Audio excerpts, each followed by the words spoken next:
High, চলো আজকে তোমাদের সাথে একটা ছোট্ট মিনি ব্লগ শেয়ার করা যাক।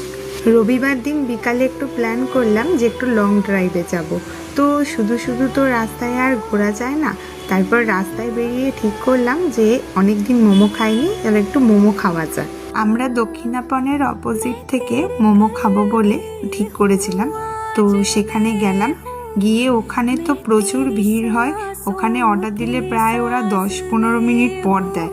আর এখানে দেখো বিভিন্ন রকমের আইটেম আছে, প্লাস দামটাও মেনশন করে দেওয়া। তোমরা যদি কেউ ট্রাই করতে চাও তো করে আসতে পারো। আমরা নিয়েছিলাম চিকেন ফ্রাই মোমো। তার সাথে যে ওরা এই মেয়োনিজটা দেয়, এটা তো খেতে অসাধারণ লাগে। সব জায়গায় কিন্তু আবার এই মেয়োনিজটা থাকেও না, শুধুমাত্র এই সসটা দেয়। আর এখানে আমার প্রথমবার না, এর আগেও আমি এই দোকান থেকে অনেকবারই খেয়েছি। তো যাই হোক, মোমো খাওয়ার পর আবার ফের বেরিয়ে পড়লাম আমরা একটু লং ড্রাইভে। যেই রকম কথা ছিল যে আমরা আজকের একটু লং ড্রাইভ যাব। তো তারপর ঘুরতে ঘুরতে দেখি অনেকটাই রাত হয়ে গেছে, তাই জন্য এবার বাড়ি ফিরছিলাম। তো আজকের ভিডিওটা এই পর্যন্তই, দেখা হচ্ছে পরের একটি ভিডিওতে। ততক্ষণের জন্য টাটা।